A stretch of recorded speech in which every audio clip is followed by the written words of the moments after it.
सा रे म प नी सा सा नी ध प म ग रे ग नी सा सा नी ध प म ग रे सा. हां, मग आता इथे अवरोही तो खमाजच आहे, परंतु कसं कसं उकल उकल होत जाते बघा. हां, ह्याच्यामध्ये मजा पण असते आणि आनंद पण मिळतो. मग हा खमाजच का ठेवला नाही? जर खमाज आहे तसा अवरोही खमाजच ठेवला तर तो देश होणार नाही. आम्हाला काय बनवायचं आहे? देश बनवायचा आहे. म्हणून नवराग निर्मितीचे 3 नियम आहेत. पहिला नियम आहे तो चलनभेद, दुसरा नियम आहे तो वादी स्वर आणि तिसरा नियम आहे तो गायनाची पद्धती.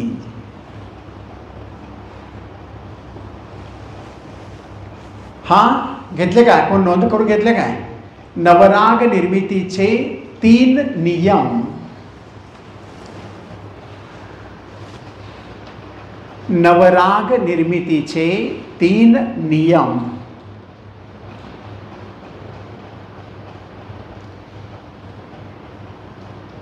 एक आहे चलन भेद,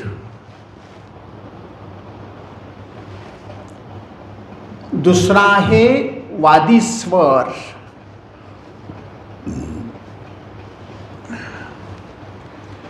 आणि तिसरा आहे तो गायनाची पद्धती. हां,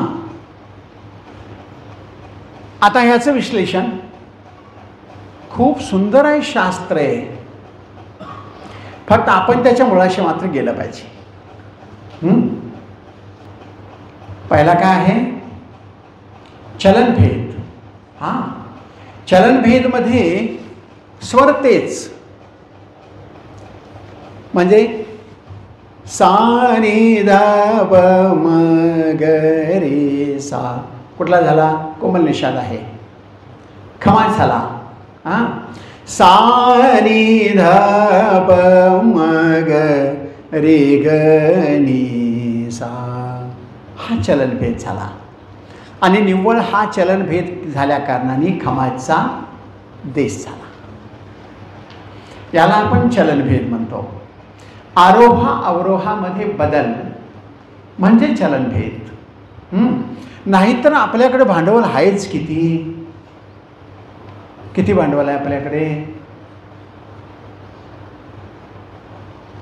फक्त 12 करोड रुपयाचं भांडवल आहे.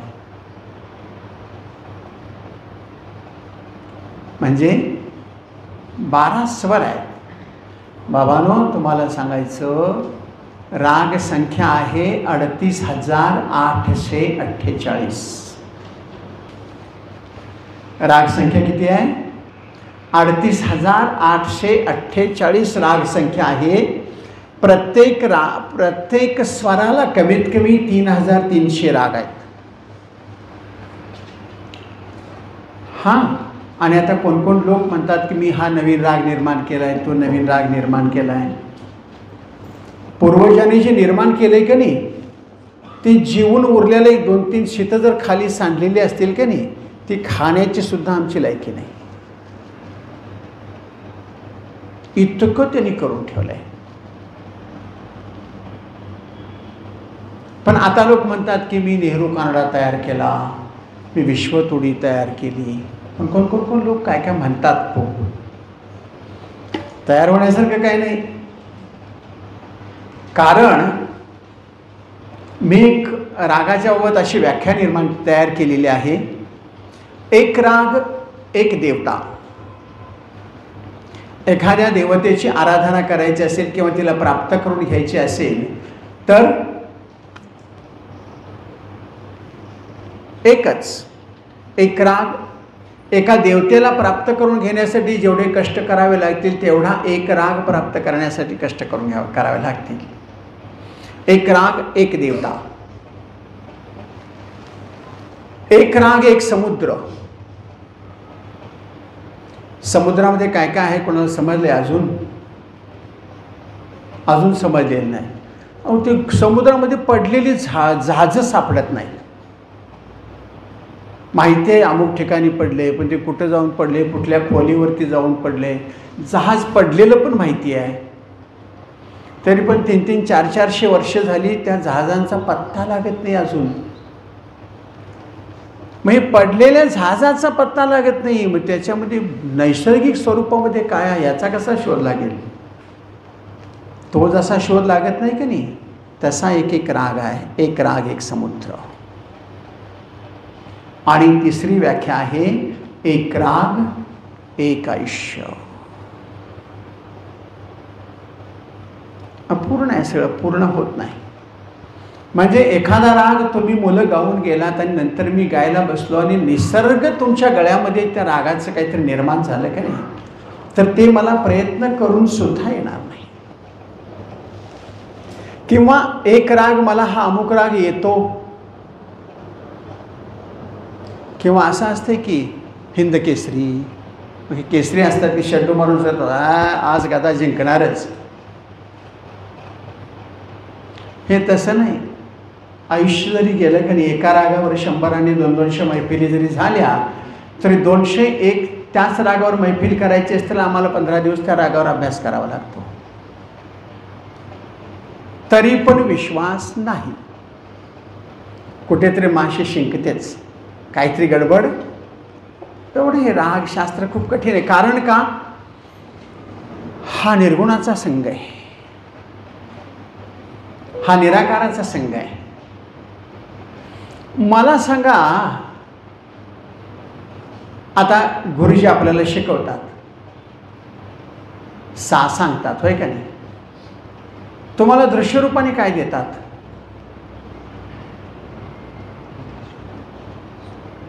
मग स्वराची व्याख्या काय? स्वर आणि ईश्वर याच्यामध्ये भेद काय? कोण सांगणार? स्वर आणि ईश्वर याच्यामध्ये एका अक्षराचा भेद आहे. तो ईश्वर आहे आणि हा स्वर आहे.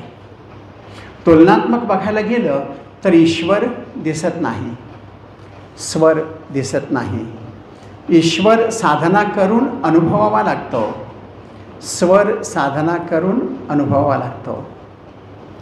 त्याला प्राप्त करण्यासाठी साधना करावी लागते, याला प्राप्त करण्यासाठी साधना करावी लागते.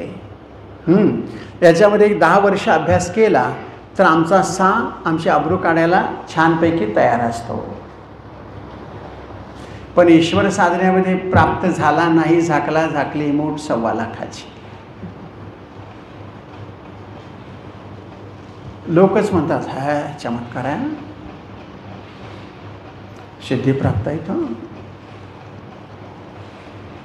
असं असते. 10 माणसं जेवायला येणार, सिद्धी प्राप्त होणारा काय करतो माहिती आहे का? 20 माणसांचं जेवण करायला सांगतो.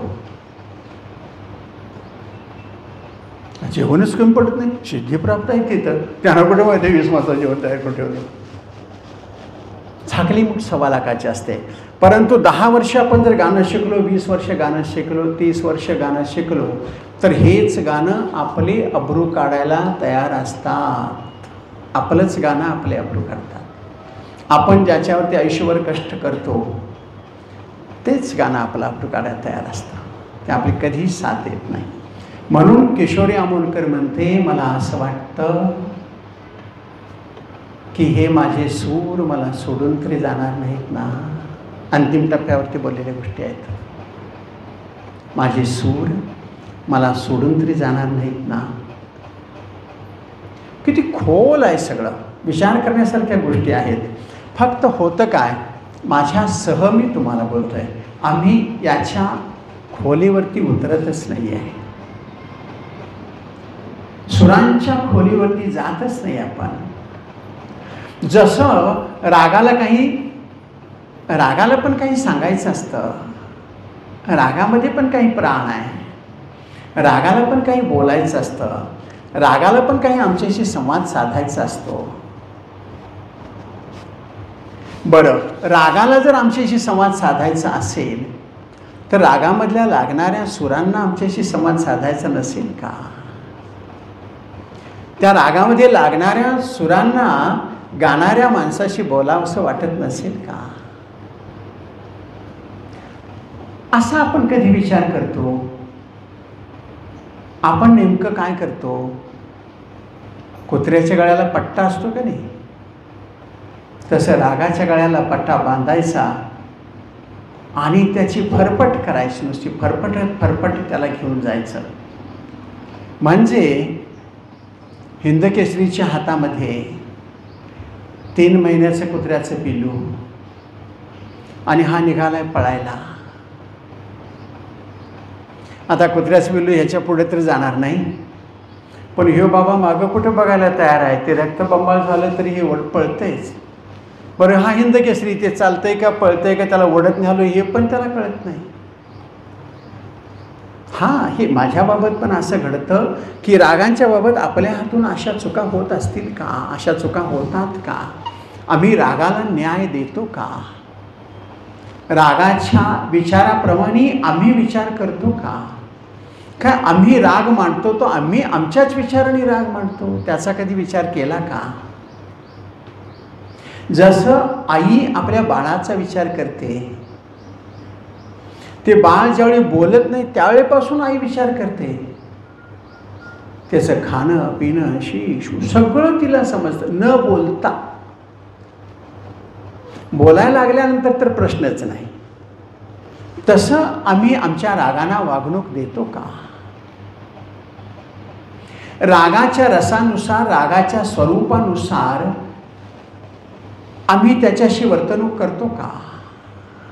समजा आता आपले हे पांडुरंग उपांत विषयात दरबार कानडा असेल, आता दरबारी कानडा, हां, दरबारी कानड्यासारखा राग किंवा पुरियासारखा राग, हां, किंवा भूपसारखा, भूपचा अर्थ काय?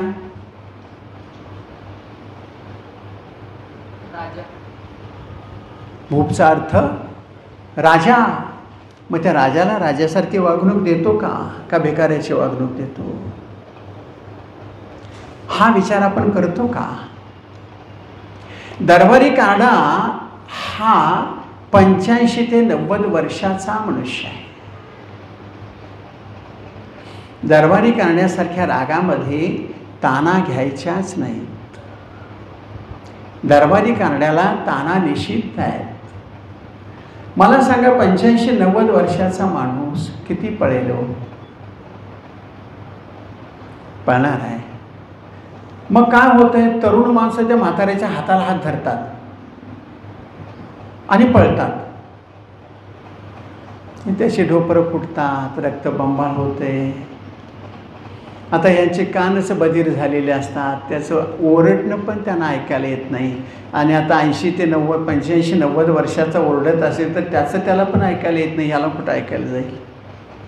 अशी या रागांची अवस्था होते. म्हणजे रागाच्या शास्त्रापर्यंत आपण इतक्या खोलीवरती उतरलं पाहिजे की त्या रागाचा स्वभाव काय आहे, त्या रागाला काय सांगायचं आहे, रागाला आपल्याशी बोलायचं आहे, त्याचं मनोगत काय आहे, ह्या सगळ्या प्रकारचा विचार करून त्या रागाची निवड करायला पाहिजे. त्याच वेळी आपण त्या सगळ्या रागांना ताना. आणि मूळचं शास्त्र जर बघितलं करी तर शास्त्रीय संगीतामध्ये ताना घ्यायच्याच नाहीत. ज्यावेळी शास्त्रीय संगीत म्हणजे स्वरप्रधान संगीत, ख्याल गायकी ज्यावेळी प्रचारामध्ये आली, ख्याल गायकी प्रचारामध्ये येण्याचा कालावधी असेल 1000 वर्षापूर्वीचा.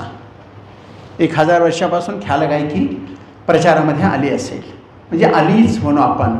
कारण 12व्या शतकामध्ये नामदेव महाराजांच्या अभंगामध्ये ख्याल गाती नानापरी असा शब्द आलेला आहे. म्हणजे अभंगामध्ये ख्याल हा शब्द आलेला आहे.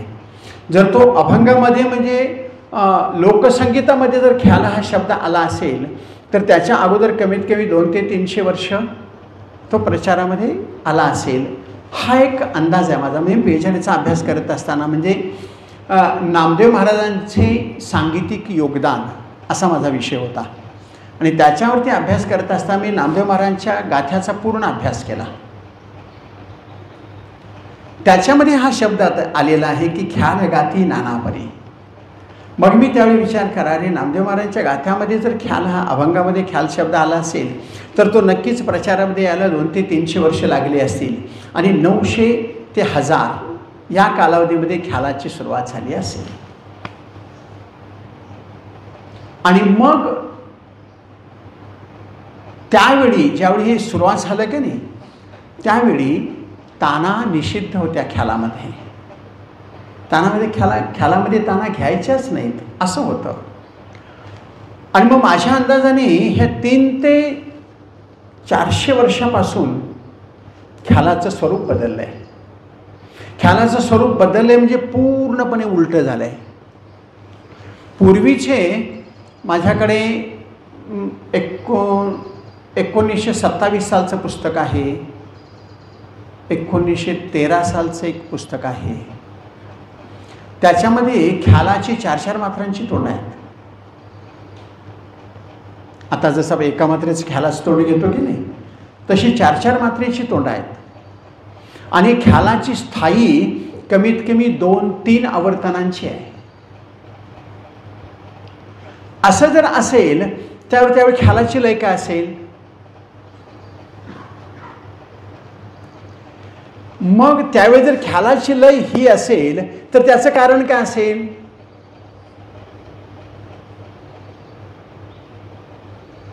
त्याचं कारण असेल हा सगळा अभ्यासाचा विषय आहे. आणि तुम्ही जर हा अभ्यासाला विषय घेतला का नाही, अरे खूप सुंदर आहे. बायकोने जेवायला बोलवलेलं सुद्धा कळणार नाही. होय की. शेवटी बायको वैतागून असं करा, आपलं आणि नवऱ्याचं ताट घेऊन तो बसला असेल तिथे जाऊन बसायला पाहिजे.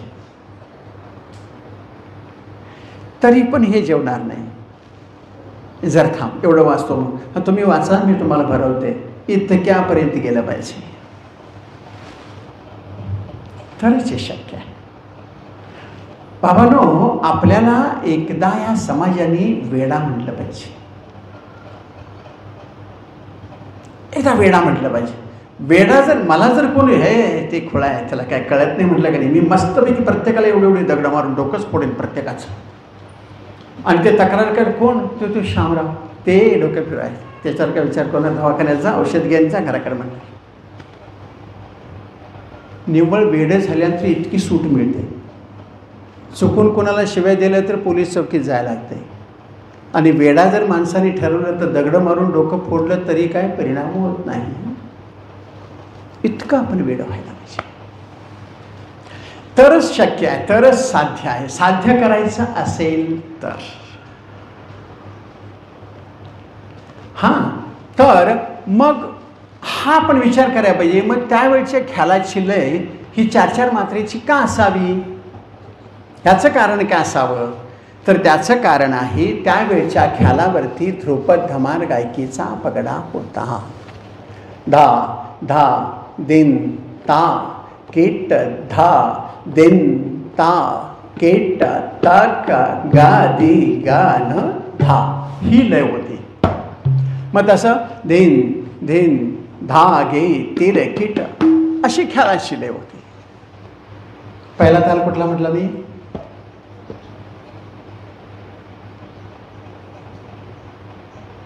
नुसतंच ऐकत बसताय.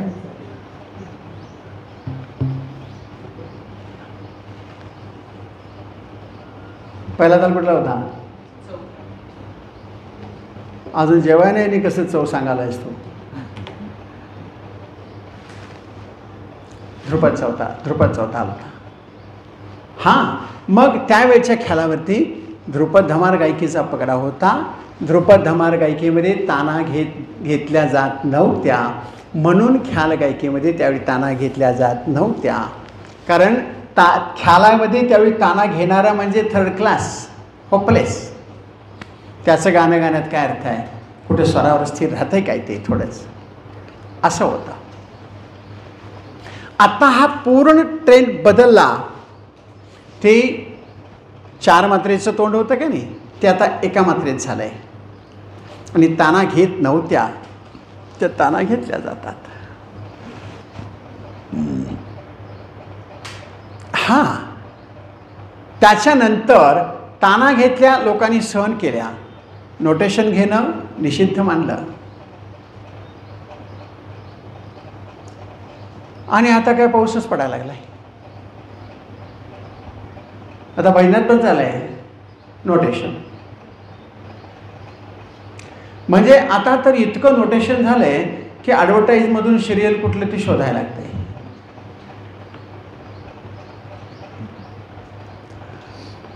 असं झालंय. हां, ज्यावेळी आपण अभंग गातो की नाही त्यावेळी नोटेशन नाही घ्यायचं.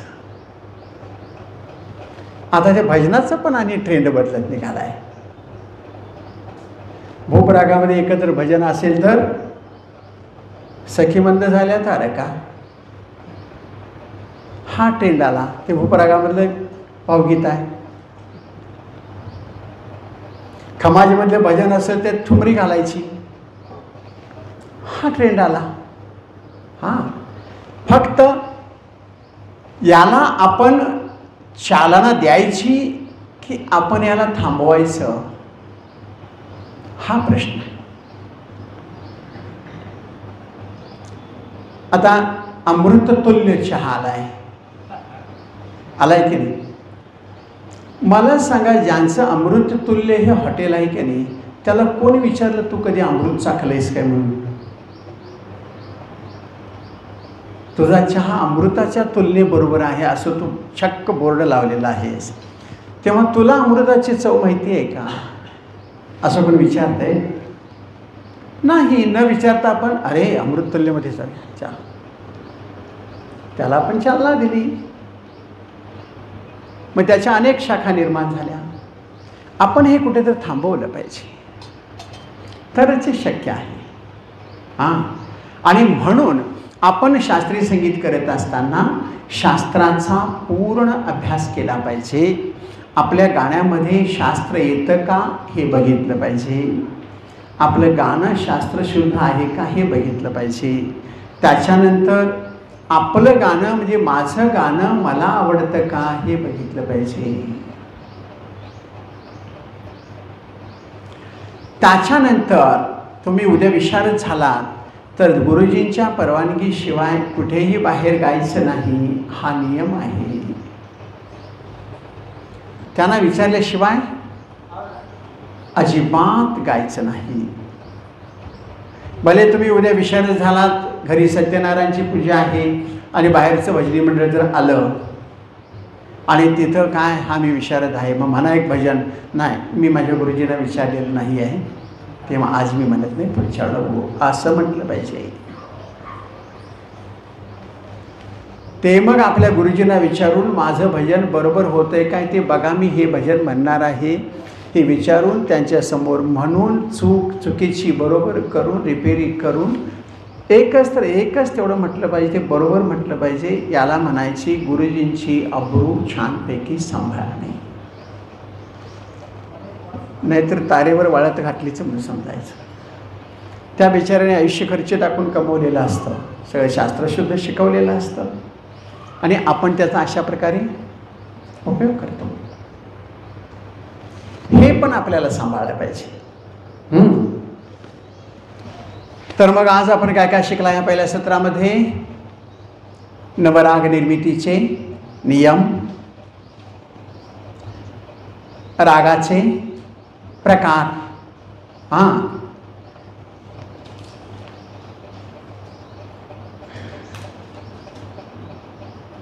आता एक शेवटचा प्रश्न विचारतो तुम्हाला. राग वर्गीकरणाच्या पद्धती तुमच्यापैकी पहिला कोण सांगणार आहे बघा?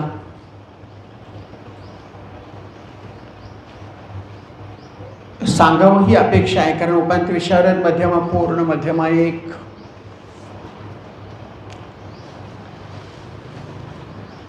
अपेक्षा आहे.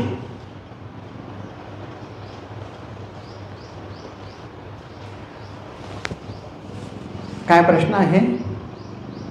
राग वर्गीकरणाच्या पद्धती कोण सांगणार? आणि या सगळ्या आता थोडंसं वाईट वाटेल या सगळ्या शास्त्राचा पूर्ण अभ्यास केल्याशिवाय विद्यालय खोलू नका, नाहीतर ते आंधळं संगीत, आपण आंधळ्या संगीताचा प्रचार करतो असं लक्षात ठेवा. आपल्याकडून शिकणारे अनेक लोक अंध होऊन गेले असं समजा. आपण शास्त्रीय संगीताची खूप हानी करतो आहोत असं समजा. थोडंसं वाईट वाटू दे, भगवंत मला माफ करेल, त्याची इच्छा असेल तर. जे शिक्षा द्यायचं असेल तर त्याची इच्छा असेल तर तो शिक्षा पण द्यायला काही हरकत नाही.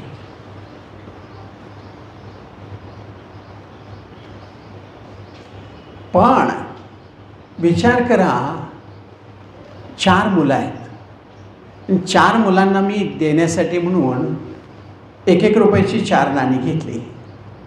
त्यातलं 1 नाणं होतं जुनं, जरा काळं पडलं होतं, आणि 3 नाणी होती नवी.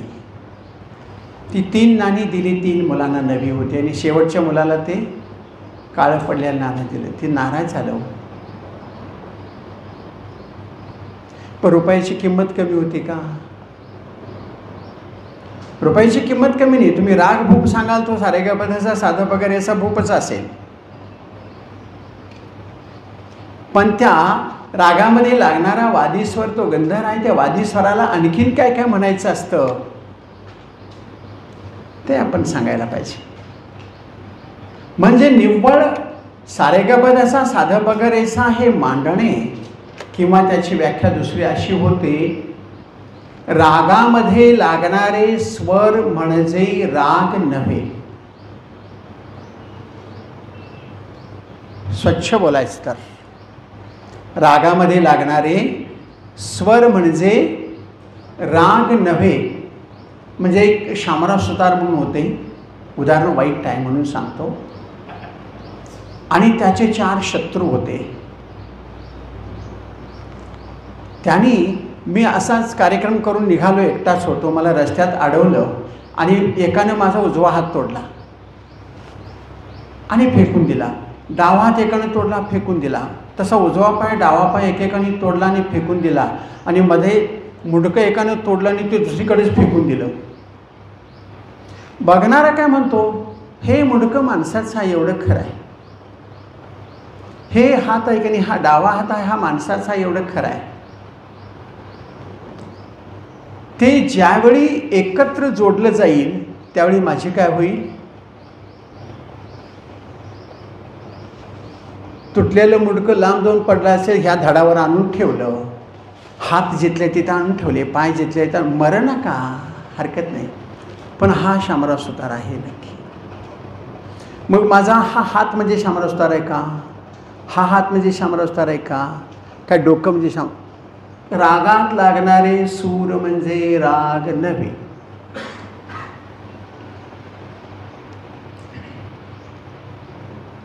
मग पुढचा प्रश्न आहे की मग राग म्हणजे काय?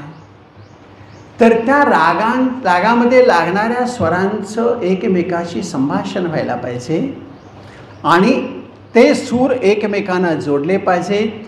मग ज्यावेळी आपण स्वर एकमेकांना जोडतो त्यावेळी 2 स्वरांच्या मध्ये ऐकायला येतं, त्याला काय म्हणतात?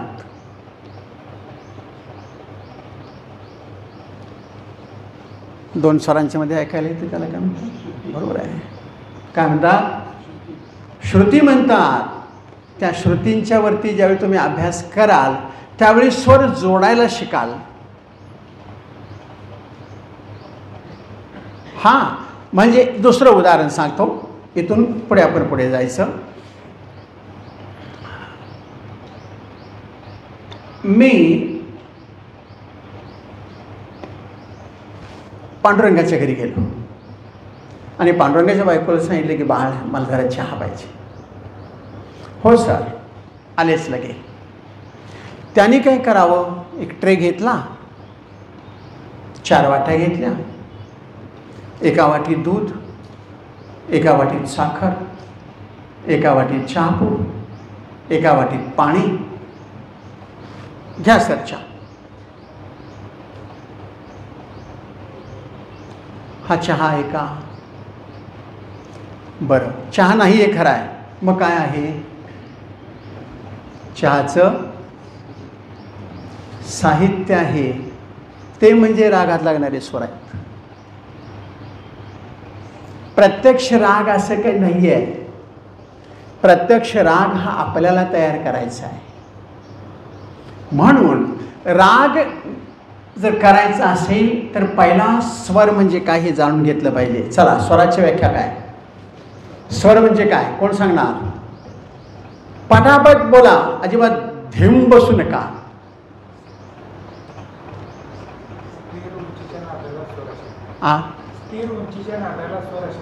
अच्छा, आनंद आहे, हरकत नाही. आणि कोण काय सांगणार? संजीवनी सांग.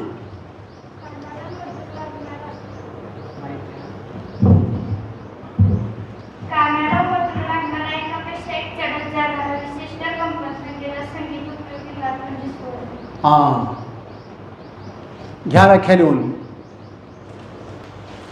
स्वर कानाला मधुर लागणारा, एकापेक्षा एक चढत जाणारा,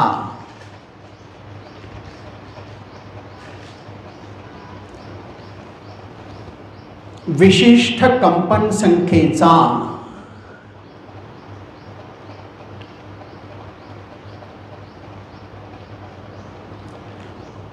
संगीतोपयोगी नाद म्हणजे स्वर होय.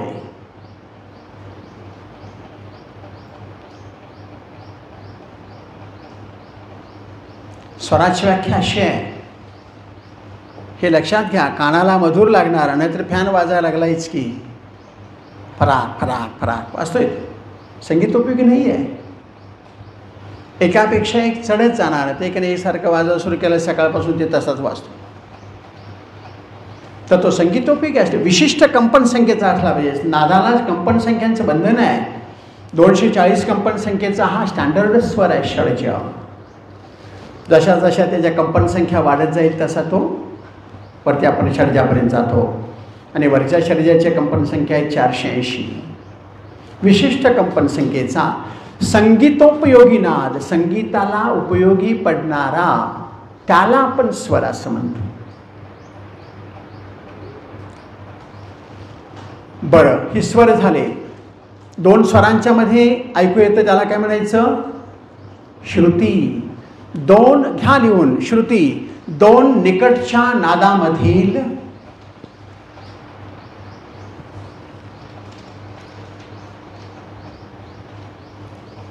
दोन निकटच्या नादामधील ऐकू येणाऱ्या नादस्थानांना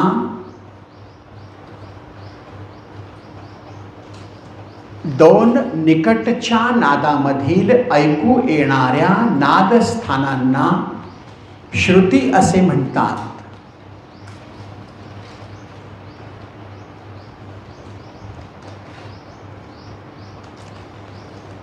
हां, मगाशी काय झालं? ट्रेमधून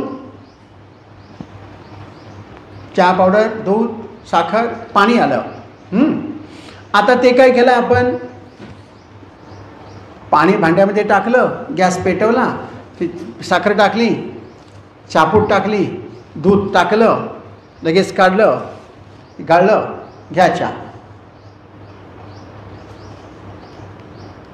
चहापूड भिजली पण नाही, उतरायचा प्रश्नच वेगळा. साखर त्या पातेल्याच्या तळाला आहे तशीच आहे. जो काय चहापुडीनं कलर जरा सोडला असेल, त्याच्यावर तांबडं काही झालं असेल तेवढं, ह्याला कोण चहा म्हणणार आहे? त्या श्रुती आहे. जसं आपण दोन स्वर मोजल्यानंतर त्याच्यामध्ये श्रुती आहेत. श्रुती एकूण किती आहे? 22 श्रुती आहेत. मग आता 22 मोजताना आपण 1-2च मोजायला पाहिजे नाही? मग दोन श्रुतींच्या मध्ये काय तर असायला पाहिजे का नाही? ते काय?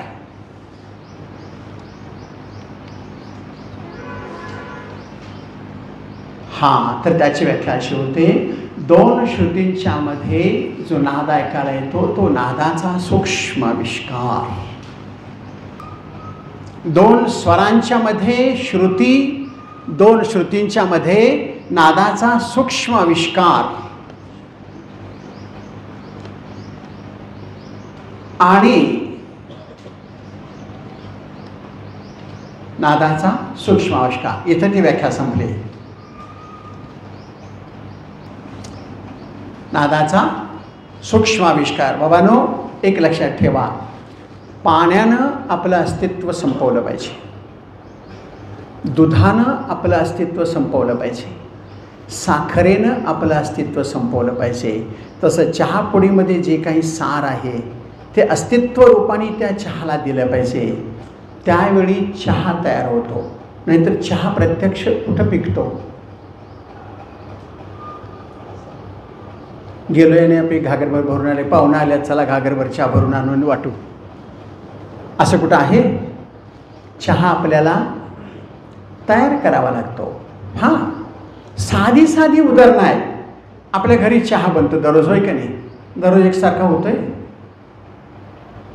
मग भूप आपल्याला दररोज एकसारखा होईल? अरे साधा चहा आपल्याला साथ देत नाही, हवा तसा चहा आपल्याला मिळत नाही. मग भूप आपल्याला हवा तसा मिळेल कसा? म्हणून जोपर्यंत आपल्यामध्ये नादाचा सूक्ष्माविष्कार निर्माण होत नाही तोपर्यंत रागाची निर्मिती नाही. नाहीतर त्या रागाचं नाव काय असेल? विना हाडा मांसाचा, चामड्याचा, विना चामड्याचा, विना हाडा मांसाचा, विना रक्ताचा, हाडांचा सापळा. त्याला दुसरं काही नावच नाही. नाहीतर रस काढून वाळलेली चिपाड काढल्या काढल्या ओले असतील तर निदान गोड तर लागेल जरा.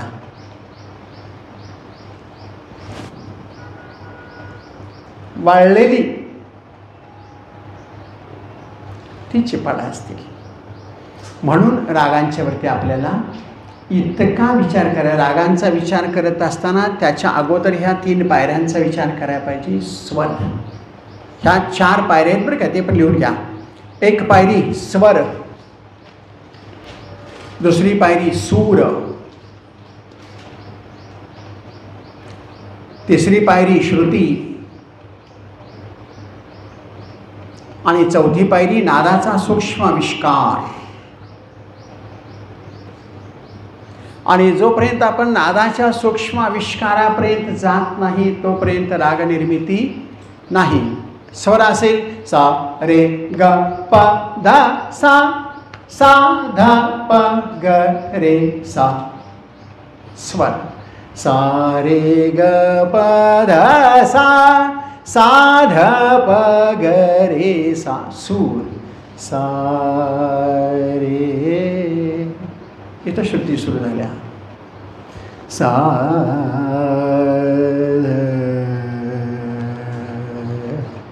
प ध सा. अखेरच्या टप्प्यावरती स्वरानं सुद्धा श्रुतीमध्ये विलीन होऊन जावं. शहाणी गृहिणी असेल, काय म्हणालो मी? शहाणी गृहिणी जर असेल आणि ती रांगोळी काढत असेल, आता ठिपक्याच्या रांगोळ्या काढतात ना, होय का नाही? आता एका गृहिणीने ठिपक्याची रांगोळी काढली, रांगोळी पूर्ण झाली, बघणार म्हणतोय 8 ठिपक्याची आहे का नाही? कसं काय कळालं? ते रांगोळीच्या रेगामारीच्या ठिपक्या दिसतातच 8.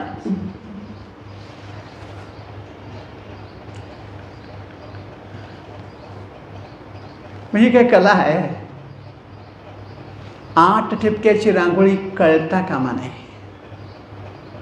म्हणजे त्याच्यावरती हा पहिला विचार करा पाहिजे. ठिपक्या आपण काढणार का नाही, ते आपण रांगोळीची रेग मारतो त्याच्यापेक्षा सूक्ष्म आणि बारीक असले पाहिजे. त्याच्यामध्ये ते विरून गेले पाहिजे. तसा आपला प्रत्येक स्वर पाहिजे.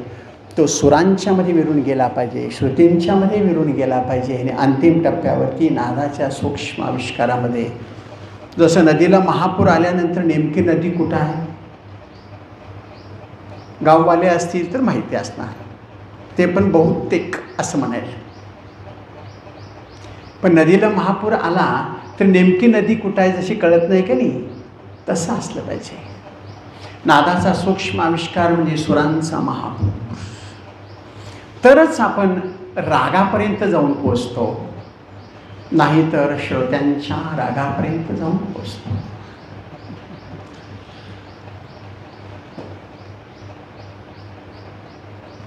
हां, आणि दोन्ही ठिकाणं चांगली आहेत. एक रागांच्यापर्यंत गेल्यानंतर आपल्याला संगीतामध्ये वाढ व्हायला चान्स असतो, आणि श्रोत्यांच्या रागापर्यंत गेल्यानंतर कष्टच बंद होतात. तानपुरा आडायला मग काहीच करावं लागत नाही. तिथून पुढं कोणच रागाला येत नाही आपल्याला, तिथून राग बंद होतो. हां, तर मग संगीतावरती विचार करत असताना सुरांच्या पायऱ्या पायऱ्यांचा विचार करावा, आणि मग आपण एखाद्या रागाला. हा, साधी साधी उदाहरणं खूप आहेत. तो घर बांधायचं आहे, चला आज ठरलं, अगं आपण घर बांधायचं, हो चला उद्यापासून सुरू. गवणी बघितला, तो पण तयार, लगे आला. हां, कुठे इथं बरं का बांधायचं, हो पाया खोदाई, दगड विटा काय, त्याची जोडणी पाहिजे का नाही. म्हणजे घर बांधायचं अगोदर किती जोडणी करायला पाहिजे, कमीत कमी 4 महिने. तसं राग गाताना 4 महिने तर रियाज करायला नको. एका मैफिलीमध्ये गायचं असेल तर किती सोपं आहे. साधं साधं व्यवहारामधून आपण संगीताकडे बघितलं की छान समजतं. संगीत तसं खूप प्रेमळ आहे हो. त्याला वाटतं की मला सर्वांनी माझा स्वीकार करावा, असं त्याला पण वाटत असतं. पण आपण त्याला त्याच्या दृष्टिकोनातून आपण बघत नाही, आपल्या दृष्टिकोनातून त्याला बघत असतो. म्हणून थोडासा घोळ होतो. थांबायचं. तयार आहे? अच्छा, ठीक आहे. मग या सत्राची आपण इथे सांगता करूया.